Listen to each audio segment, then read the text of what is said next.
Rev up your engines!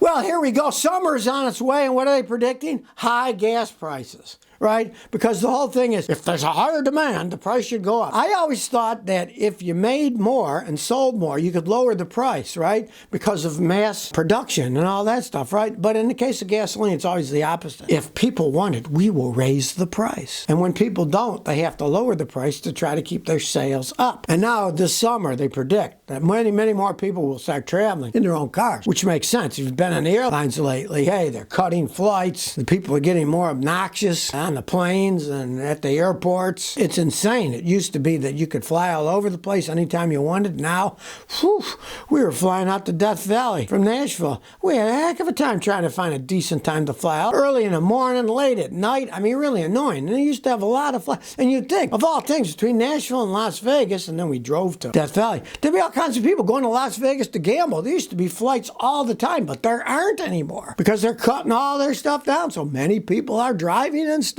Kind of a vicious circle, too. The more the airlines make it inconvenient, the more people say, heck with it, I'll drive myself, right? But as per usual, summer's coming and they decide we're going to raise the price of gasoline because people are going to buy it. So they don't have a choice and we'll charge them more money for it. And as per usual in California, the Golden Land, right? The prices spiked just before Memorial Day when 2.8 million Southern Californians went driving around. So it was 6% higher than it was in 2022. They got you by the short and curly. I mean, I'm totally amazed when I went to Death Valley. When I got to the California side, gasoline was $6 and something a gallon. But then, when you went back to the Nevada side, it was $3.48 a gallon. No wonder people are leaving California. It kind of makes sense, you know?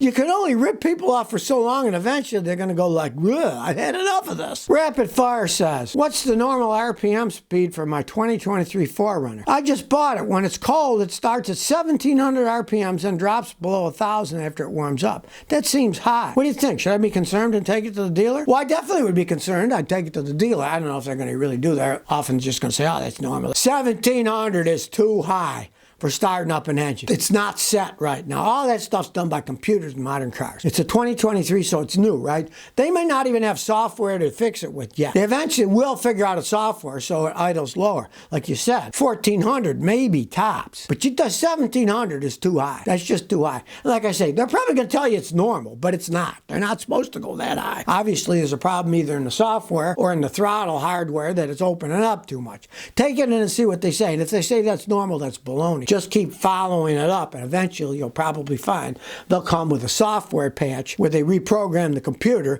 so it goes 1,400 or less instead of 1,700 when it's cold. It's obviously warming up correctly because then it goes back under 1,000, right? But that's too high. So take it in. Like I say, they might not even do anything and say it's normal, but it isn't. And it's something that would need to be fixed. Eventually, they'll probably come up with a software patch that would fix it. That's the problem with buying new vehicles. They screw up with all this computer stuff. That's one of the reasons I always buy used vehicles. If I buy a Toyota used, say it's got 50, 60,000 miles, by then you check it out, it runs fine, great. All the bugs have been fixed, if it had any bugs, right? But you buy them new, there's bugs, and you got to deal with that crap. My Dave 63 says, how do I fix DTC PL300? Got 05 Chevy Equinox. I can't find the problem. I've changed plugs, wires, checked the oil, looks clean. But the level is reading up in the dipstick. Why? Okay, I got two things for you. Numero uno, PL300 is random intermittent misfire.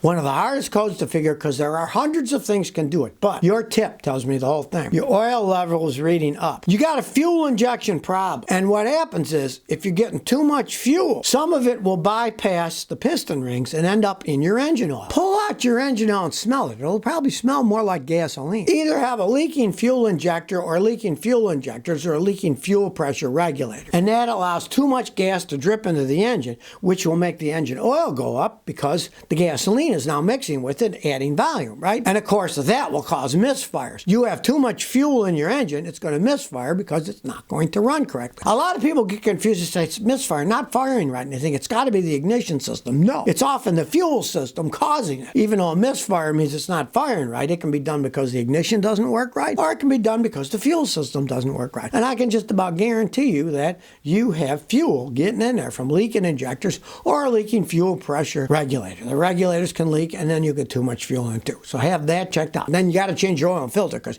you don't want oil that's diluted with gasoline because then it eats up your engine. It doesn't lubricate correctly when there's too much gasoline in it. Sigma says, is pea-based additives bad for old engines? Peas? Well, I wouldn't put peas in my engine. It's kind of about ethylamine. It's an additive, right? It's not going to hurt anything. It is to break down carbon and stuff in your engine. It can be used in any vehicle. Now, it works better in fuel-injected engines because they have a higher pressure. The higher pressure it's sprayed in, the better it cleans. A carbureted car has very little pressure in it. The fuel pump itself is maybe 2 pounds per square inch pressure, and then it's just sprayed into the engine by vacuum venturi through and sprayed to the carburetor. There's really no pressure at all, just the vacuum pressure of the engine sucking it in, so it won't clean quite as well if you got an old carbureted engine, but if it's fuel injected, it works just as good as in any other car. HTZ77 says, I got a 2021 RAV4, first time replacing brake pads. You also need to replace the rotor. All right, here's the thing. You're driving down the road, say you're going 60, and you hit the brakes hard. If your steering wheel is steady, no. If it starts shaking, yeah, they're warped. If they're not warped, you really don't need to change. Now, it's 2021, isn't that old? So if it's warped,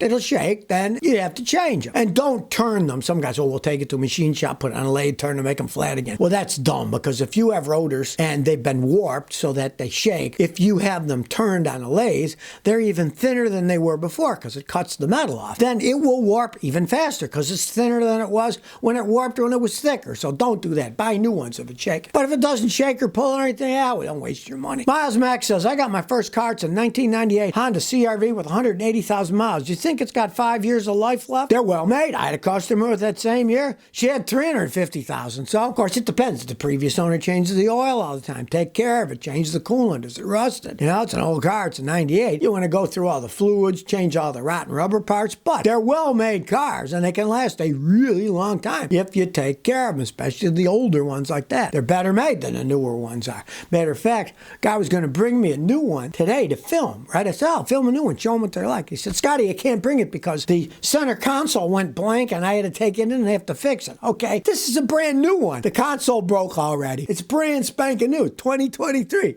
So let's just say they don't make them like they used to. Richard Porter says, should I get a Range Rover 2016? Are you independently wealthy? Do you not care how much money you spend fixing vehicles? Are you trying to impress people by showing up in a Range Rover? If you answered yes to all those, go ahead and buy it. But if you're like me, you want something that goes hundreds of thousands of trouble-free miles, gets good gas mileage, doesn't cost a fortune to fix, stay far away from a Range Rover. They are one of the biggest money pits in the world. But people buy them, people trying to show off, and they want some big thing, gets horrible gas mileage, and breaks down all the time. It's your money, your choice. Do whatever you want.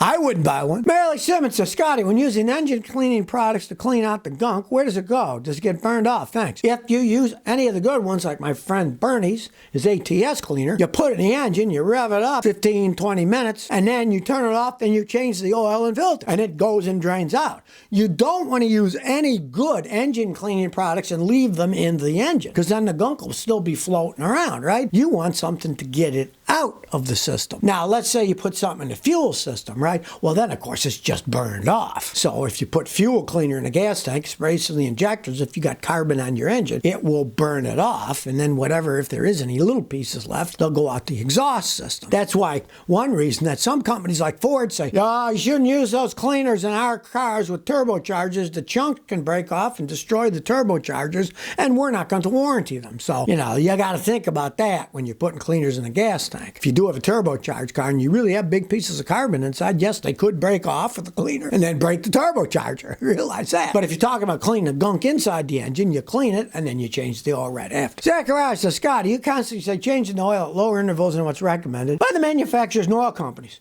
What if you use top-tier oil like AMSOIL? If you tried and tested the oil and fluids? They make good oils and fluids. There's no arguing that. The one thing, though, is a lot of fluids like that, the expensive ones, they're actually not rated. They don't even test them for all the ratings. A lot of them don't.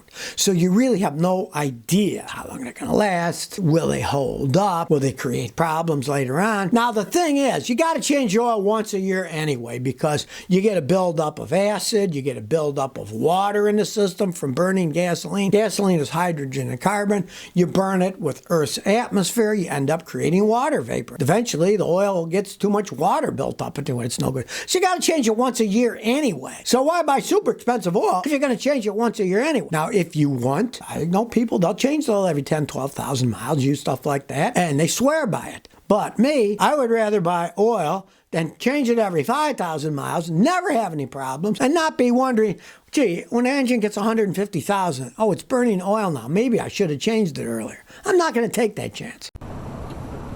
So if you never want to miss another one of my new car repair videos, remember to ring that bell.